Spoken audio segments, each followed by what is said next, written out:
There is a person you have met at least once in your life. Maybe at work, maybe at a gathering of some kind, maybe you only crossed paths briefly in a hallway or sat near them at a dinner. They did not try to impress you. They did not tell loud stories or make sure everyone noticed them. They did not dominate the conversation or dress in a way that screamed for attention. And yet something about them stayed with you. You found yourself watching them without meaning to. You wanted to be near them. You wanted to hear whatever they had to say next, even if they had barely spoken at all. You probably asked yourself afterward, what was that? What did they have that made them so magnetic? Here is what most people will never tell you. That quality had almost nothing to do with looks. It had nothing to do with money, status, charm, or any technique they had practiced in front of a mirror. It was something older than all of that, something that the Stoics understood more than 2,000 years ago and wrote about with remarkable clarity. Magnetism, real magnetism, the kind that does not fade when the conversation ends, comes from the inside. It is built quietly, over time, through the way a person thinks, chooses, and carries themselves through difficulty. It cannot be performed. It can only be lived. You might be thinking right now, I am past the age where any of this matters. Maybe you believe that attractiveness is a game for younger people. Maybe you have told yourself that your most magnetic years are behind you. I want you to stay with me, because what I am about to share with you has nothing to do with youth. In fact, the qualities we are going to talk about today tend to deepen with age.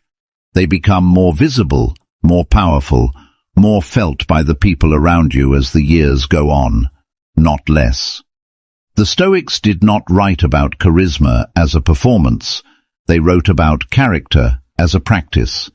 And what flows naturally from a well-built character is something that no amount of social coaching can manufacture. People feel it before you speak. They sense it in the way you enter a room, in the way you listen, in the stillness you carry when everything around you is loud and uncertain. Over the next several minutes, we are going to walk through 10 things that make a person deeply, quietly, undeniably magnetic. Not one of them requires you to say a single word. The first thing is stillness. Marcus Aurelius wrote in his Meditations that a person should be like a rock against which the waves crash endlessly. The rock does not fight the water, it does not panic, it does not move. And over time, it is the rock that shapes the sea, not the other way around. Most people today are in a constant state of internal noise. They check their phones every few minutes. They shift in their seats. Their eyes move around a room looking for something. Approval, distraction, validation. You can feel that restlessness even when someone is sitting perfectly still. It creates a low hum of anxiety that pushes people away without anyone realizing what is happening. Now think about someone who is genuinely still, not frozen, not distant, but calm, grounded, present. When you walk into a room and you are the calmest person there, people notice. They move toward that calm the way they move toward warmth on a cold night. They do not always know why, but stillness communicates something primal. This person is not threatened. This person is safe. This person knows something I do not. Stillness is not passivity. It is controlled energy. It is the discipline of not reacting to every small thing that demands your reaction. The second thing is eye contact that holds without hunting. There is a difference between the person who looks at you to make sure you are impressed and the person who looks at you because you genuinely have their attention. You can feel that difference immediately, even if you cannot name it. Eyes that are searching for approval are uncomfortable to meet.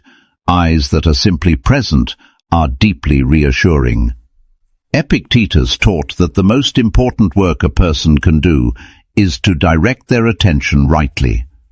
When your attention is fully on the person in front of you, when you are not mentally rehearsing what you will say next, not scanning the room, not thinking about how you appear, something shifts.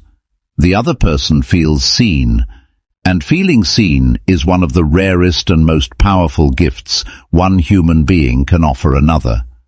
You might be thinking, I have never been good at eye contact. I was not raised that way. I feel awkward holding someone's gaze. That is worth sitting with, because the discomfort usually has nothing to do with your eyes. It has to do with what is happening inside.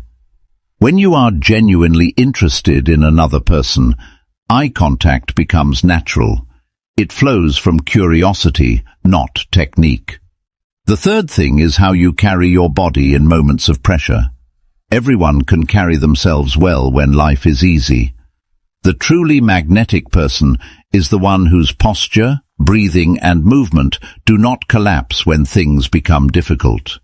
When the meeting goes wrong, when the news is bad, when someone is rude or dismissive or unfair. How you hold your body in those moments tells everyone in the room exactly who you are. Seneca wrote that the wise person does not perform courage.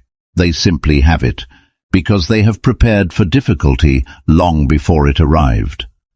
Preparation shows in the body. It shows in the shoulders that do not rise toward the ears in panic. It shows in the breath that stays slow when the room gets tense. It shows in the hands that remain still instead of reaching for the phone or the glass or the edge of the table. People watch this more than you know, especially the people who care about you, especially the young people in your life who are still learning what composure looks like in a real human being. The fourth thing is the discipline of speaking less than you know. There is a particular kind of person who feels compelled to fill every silence, who, when they know something, must immediately let everyone know that they know it, who cannot resist adding one more point, one more correction, one more story that proves their experience. You have sat across from that person. You remember how exhausting it was. Now think about the person who listens more than they speak, who asks a question and then actually waits for the answer, who, when they finally do say something, says exactly what needs to be said and nothing more. That person is rare, and rarity creates magnetism. Marcus Aurelius wrote a note to himself that is still striking after all these centuries. He wrote that he should be careful not to talk too much about his own experiences and dangers, that the constant need to share one's own story, even a genuine and impressive story, eventually becomes tedious to others and disconnecting to oneself.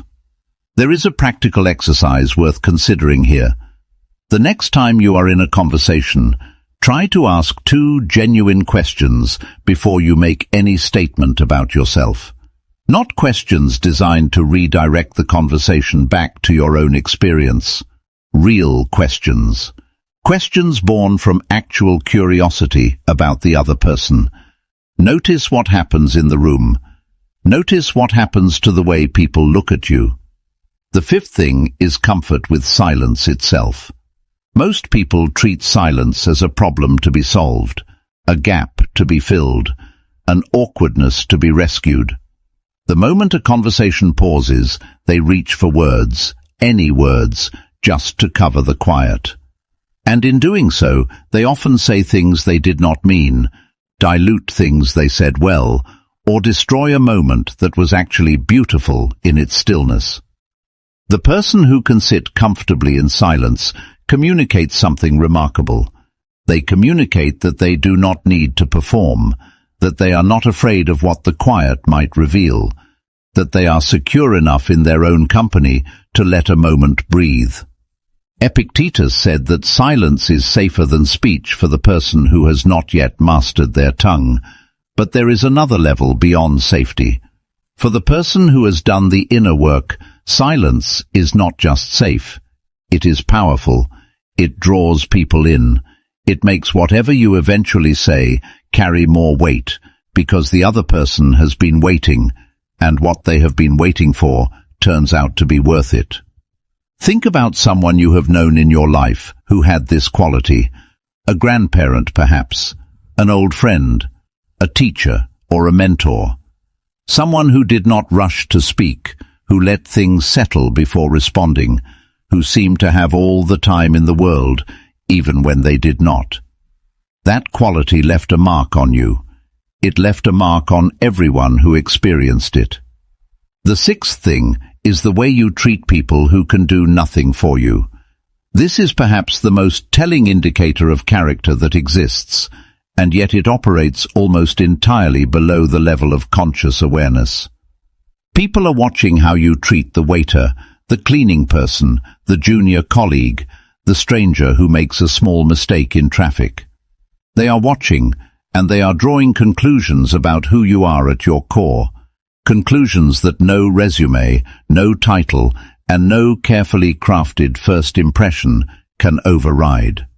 Seneca wrote that we should treat those below us the way we would want those above us to treat us. But the Stoic reasoning goes deeper than simple fairness.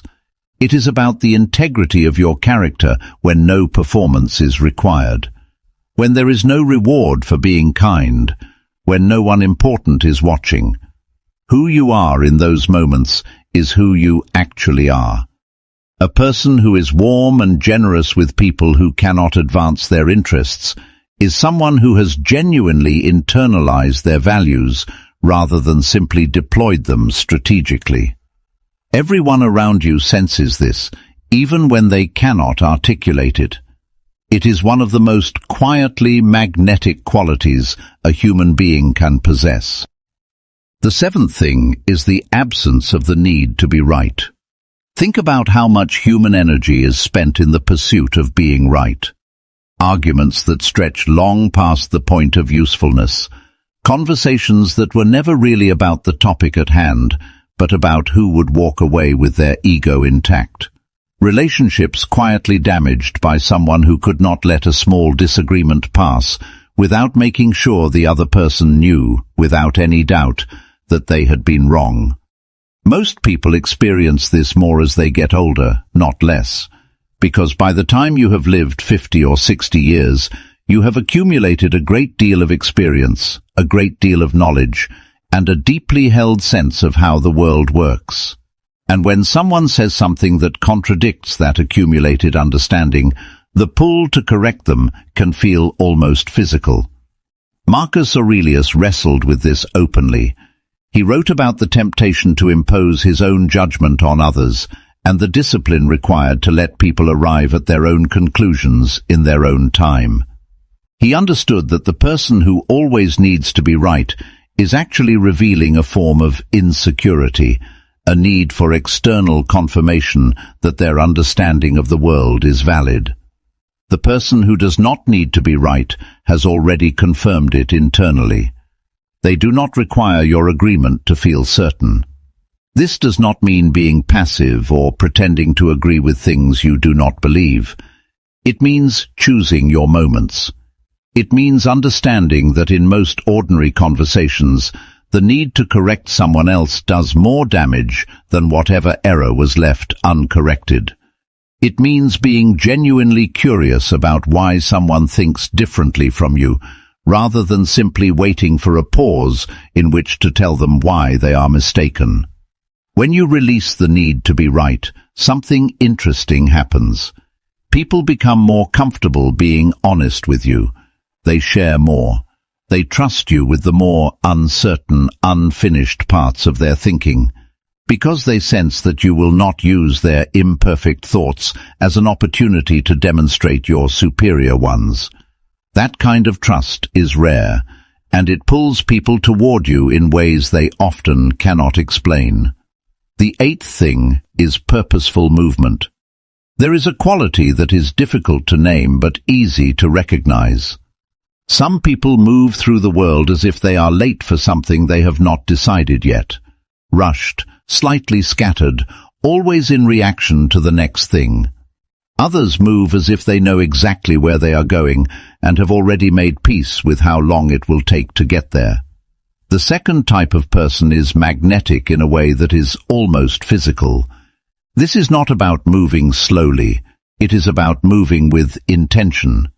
The Stoics placed great emphasis on acting from reason rather than reaction.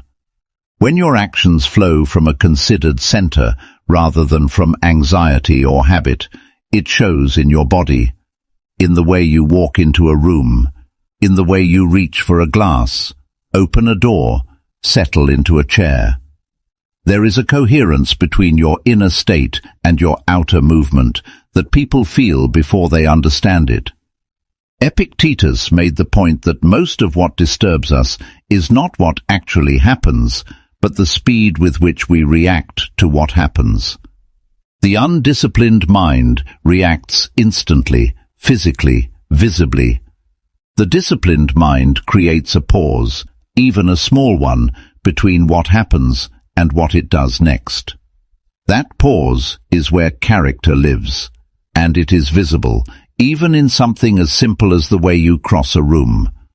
Think about the people in your life who have had this quality, the ones who never seemed to be in a hurry, even when circumstances required speed, who gave the impression that whatever they were doing right now was exactly what they had chosen to do.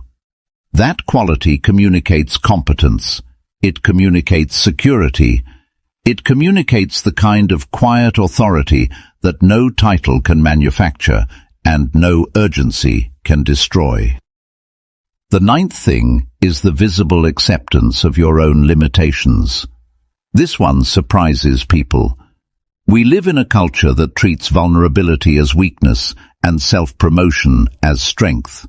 We are surrounded by people who present polished, curated versions of themselves, versions that have no uncertainty, no gaps, no quiet doubts. And after a while, all that polish begins to feel exhausting. It begins to feel false. And people start to pull away from it without fully knowing why. The person who can acknowledge, calmly and without drama, that they do not know something, that they were wrong about something, that they are still learning something, that person stands out like a candle in a dark room, not because weakness is attractive, but because honesty is. Because the courage to be seen as imperfect signals a kind of inner security that perfection performance never can. Seneca wrote in one of his letters that he was sharing his thoughts not as a teacher, but as a fellow patient, comparing notes with someone in the same condition. That image stayed with readers for 2,000 years, not because Seneca was weak, but because his honesty made everything else he said more trustworthy. When you know that someone will admit what they do not know, you believe them more completely when they tell you what they do. You might be thinking that in your professional life, in your family, in the roles you have carried for decades, admitting limitation feels dangerous, like it will cost you something you cannot afford to lose. But consider what you have already observed in your own experience. Think of the leaders you have respected most deeply. Think of the parents, the mentors, the colleagues who left the strongest impression on your life. Were they the ones who never admitted uncertainty, or were they the ones who combined genuine competence with genuine humility? The ones who said, "I do not have all the answers, but here is how I think about it." That combination, competence and humility together, is one of the most powerful things a human being can embody. It requires years of living to achieve it naturally, which means that for the person in the middle or later chapters of their life, it is more available now than it has ever been. The hard part is simply choosing to stop hiding it. The 10th thing is the quality of your attention in ordinary moments. We have talked about eye contact. We have talked about listening, but this goes further. It is about what you do with the unremarkable minutes that make up most of a human life. The conversation at the kitchen table that you could have halfway with one eye on your phone. The walk that you could spend entirely inside your own head, reviewing old worries or rehearsing future arguments. The moment with a grandchild, a friend, an aging parent that you could be fully inside or only half present for. Marcus Aurelius returned to this again and again in his private writings.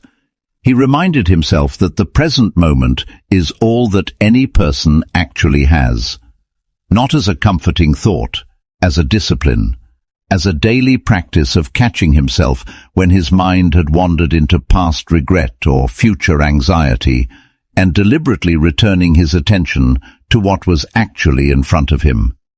The person who is genuinely present in ordinary moments is magnetic for a reason that is almost embarrassingly simple. Everyone else is somewhere else. Everyone else is half distracted, half worried, half somewhere they have not arrived yet, or somewhere they can no longer return to. When someone gives you their full, unhurried attention in an ordinary moment, you feel it in a way that is almost physical. You feel chosen. You feel that you matter. And you remember that person long after the moment has passed. This is the paradox at the heart of Stoic magnetism. The person who is most attractive to others is the one who has, in some deep and practiced way, stopped needing to be attractive, who has stopped performing and started simply being, who has directed their energy inward, toward character, toward discipline, toward presence, and allowed whatever flows outward from that to be enough. So here is the practice. Not 10 practices, because 10 things to change at once is a guarantee that nothing changes.